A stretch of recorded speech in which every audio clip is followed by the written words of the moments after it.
Hey guys, welcome back to Mountain Dog Companion. Zach here, and we're hanging out with our F1 mini Bernedoodle litter. This would be Cleo and Firestone's litter. Obviously Angie's here as well, and yeah, we're just going to talk about these puppies, kind of how they're doing. Angie, if you would want to kind of start off with who we have here, which Sure. we kind of talked about, and then just where we're at and everything with this litter. I'd love to. So they are 3 weeks old. We're headed to 4 weeks. There are 5 females, 5 males in the litter. We have a little bit of more obvious ranges and weights, which we'll weigh them as we get a little bit further into it so you can see the differences. But these little loves are 3.5 weeks. So if you think back in development, a week ago, eyes were just opening. So 1 week of development is humongous. They went from being little beans, I call them, baby beans, to being little puppies, right? And if through the video, if you watch, you'll notice the eye contact, the interaction starting to happen. This is first stages of socialization, starts at week 3. So you might get to encounter some of them mouthing each other. I mean, it looks like they're full on gonna eat one another. That's the first step. And it's something that I always celebrate. I'm like, oh, here we go, right? The other second sign, other than leg strength and like not being as wobbly, is the fact that they start to vocalize. So I also say, I always say at week 3, the nursery will never be quiet again until departure. So, and those are all signs that we celebrate. Those are all the things we want them to do. But the eye contact, I think, is the most amazing piece because it's like windows to their soul. Yep. And if you guys can see, like Angie's saying, eye contact in here and just throughout this litter, which is an amazing thing that we're seeing. And why do we want that? Just, I know you kind of talked about it, but why do we want to see eye contact and things like that? So first things, when you start to do your training with a puppy, a long time ago, a trainer taught me the very first command, other than sit, because you need control, is watch me. And she literally would take her fingers and say, watch me. And so we work intently with trying to get that eye contact from the get-go. As soon as those eyes open up, let's start talking. I mean, let's have full-on conversations. The best therapy is right here, right? I tell them all the world's problems, and we have great one-sided conversation. Although now I'm getting a little response to it, which is pretty cool. The other neat piece at 3 weeks is when I enter their space, they know I'm here. And I always think that's kind of neat because they know they hear. So the sound is, the ear canal is now opened up, which means I have access to that to teach them fear responses as well. So this is 3 weeks is a huge pivotal point in puppy development, not just in this litter, but in general. It's an opportunity to capitalize on it and make a difference. Awesome. And we don't take it lightly. You can kind of hear some of these guys. And just look how they're look how they're ready. You speak, they look. That's part of introductions, making sure that they're well-rounded. Absolutely, awesome. And that's kind of, I mean, we're doing this. I know we talk about it quite a bit in our videos, but we're laying a foundation for these guys. And then that obviously goes into the homes and with the family. So something you can build on. So we love doing this, love seeing this stuff from our puppies here. And it does make a difference. This kind of education at this level in age-appropriate development makes a difference in a dog's life. It's really important. The other cool piece about 3 weeks is we start our handling. So you can see that this little one crawled in my lap and is snoozing, so I'm not going to bother him. Green is a male. But little Love here, this little purple one, she's a tiny female. But we start our 10-step handling. So we start it now very gentle, and then through the progression of their development, it gets more intense. So we roll tails, we roll ears, tug. We tug on the ears, down the nose. And when I say we, it's anybody that is helping me. I have little helpers that come in and out, all age groups, right? I guess I shouldn't say little. I love it. I like anyone that is here, even if it's just for a visitation, because I want them to be visited, even by family. They all know how to do these kind of things, and so we just want them handled by that. I also want male voices involved because I have a lot of young nieces that love to help, and I like to make sure that they get exposed to both tones of voice. Yeah. So very intentional about exposures. Awesome. So we do our handling at this point. Coming forward into week 4, they're going to start getting some problem-solving areas where there'll be obstacles in play. I should back up just a minute, because at 3 weeks, the very first thing that's introduced is soft toys. So squeaking, you know, the mouthing that starts the socialization, this is the next thing. They'll start picking these up and carrying them. At this point, the teeth are not through, so I don't have to worry about any sort of chewing that they could consume it. But then as we move through to 4 weeks, we start mobility. So we'll have obstacles, you know, like problem solving. Here's our toy. Oops, we ran into it. The other advantage is that it creates rear strength. So there is some strength training happening as well. So these are guided applications as the puppy develops. The biggest piece in week 3, which I don't want to get sidetracked, is that we start our sound therapy. So they are listening to fireworks, they're listening to thunderstorms, they're listening to washer and dryers, slamming doors. I literally have aluminum pans, you know, those are sterilized pans that I can use for feeding, and those hit the floor. Like, it is intentional disruption in their day. Yep. And that intentional disruption creates an opportunity for them to have a fear response, you know, like a startling response, but then a cuddle back to their litter mates. And there's only one window. It's week 3 to week 4. And so at week 4, that stops. I still do sound work, but just not intentional. So. Yeah, that's so cool. I mean, we're introducing them to sounds before they hit the fear stage. Yep. To get, you know, acclimated to life and everything like that. So, you know, we love doing that with our pups here.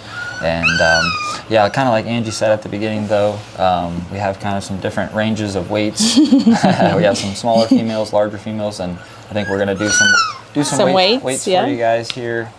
We have peanuts, and then we have chunky monkeys. There's a little peanut there. However, what I do want to make sure and always notate is that they are weighed. My little guys, I weigh them maybe a little bit more, like twice a day. You're all right, come here.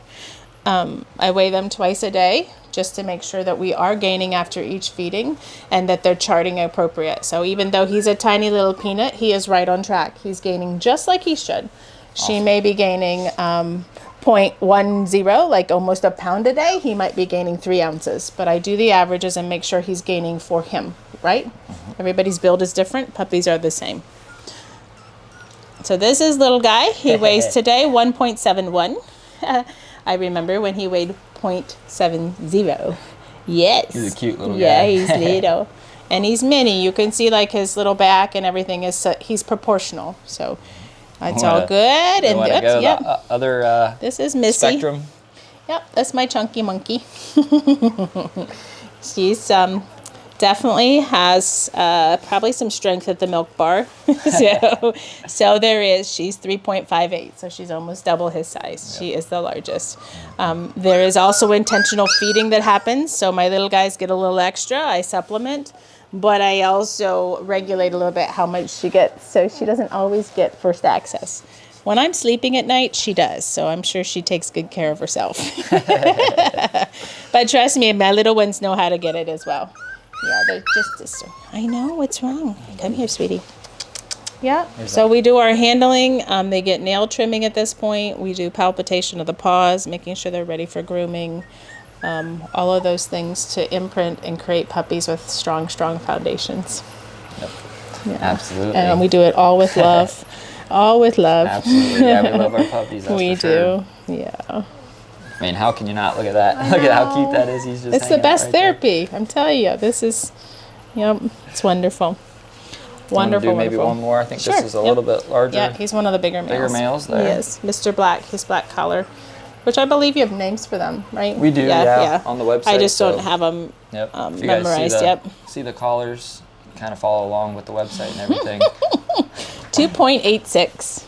Yeah, Angie, so we got some weights there. Just did a couple puppies here. Kind of have a variety of sizes here. And I guess I'm just, if you could kind of touch on the markings. Sure. Yep. And yeah, kind of talk about those a little bit. I'd love to. So these are beautifully marked. A litter of 10. It's pretty exciting to have them so beautiful. They are Firestone puppies. That means that these copper and rust points are very, very vibrant, and you can see the brightness that comes through. Yep. They have variety. You're seeing the curl coats start to come in. I do have a couple that, like Little Purple here, has more of a curly coat. Little Green in my lap has a more curly coat already at this point.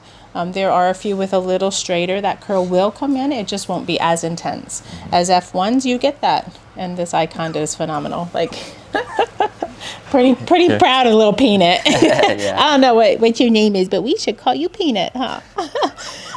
So each one is got their own little uniqueness to them. Some of them have higher white socks. Some have the marbling all the way down the legs. A few have white collars.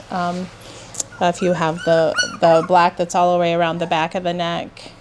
But just the markings as a traditional F1 Bernedoodle, they are really, really well marked. Yeah.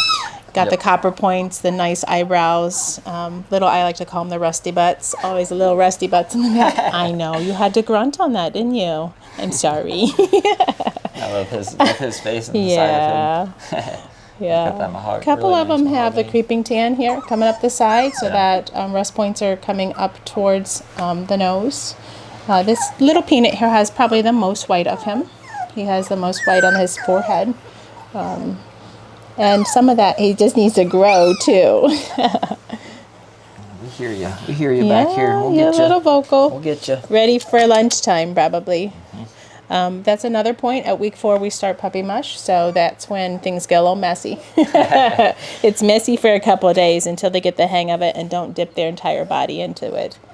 But that's all part of learning, right? That's right. We yeah. didn't all start eating without a mess. That's right. That's right. Got to practice. You gotta Learn practice. how to do it. So. Life is full of practicing, right? Absolutely. Yeah. Absolutely. Well, thanks so much for sharing Sure. all that stuff. Yeah, I'd love to. Doing a lot of foundational work and kind of talked about the markings and size, guys. So super pumped about this litter. And yeah, we're excited about all the people that are on the list so far as well. So. I've been noticing this puppy here. It's been sleeping the whole time, but it has its like kind of shakes. This little one right here? Yep. Yeah? Yeah, what is that? Is there anything, like I think you mentioned something before, maybe I'm wrong. There was something you mentioned about why puppies do that, or is there anything? Yep. Is it just nothing to know about? Yeah, that's a good point, actually. I do usually like to point those things out, so thank you for recognizing that.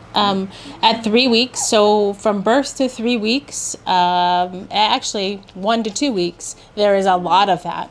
A lot of that. In fact, you almost think they're having like mini seizures. It's like the whole body shakes and the ears will move a little bit. It's electrical stimulation. It's the muscles getting electrical stim. It's part of their development. These are neonates. That means primates are born eyes open, ears open, ready to roll, like horses. Born, they come out, they're walking around. Puppies are not that way. They're neonates. They have to finish their development outside the womb. That means that's why at 2 weeks, that's when they start to wake up. And so they're actually still developing at that point. And so their brain is sending electrical stimulation through the body. So it is January. It's super cold here. There could be a little bit of a draft across here, but that's probably electrical stimulation because I'm seeing less of it. But when they're very, very small, it happens all of the time. All of the time. They're like little shakes. Wow. Strong little, like, you know how you put like a stimulation on your muscle and it jolts? Yep, that's what it's like. It's like, whoop, Very cool. I call them popcorn movements, actually. That's what I call it. It's kind of like little popcorn, like, so. That's awesome. So, All part of development. yeah. Those are great questions. We appreciate you guys tuning in, and we'll see you next time.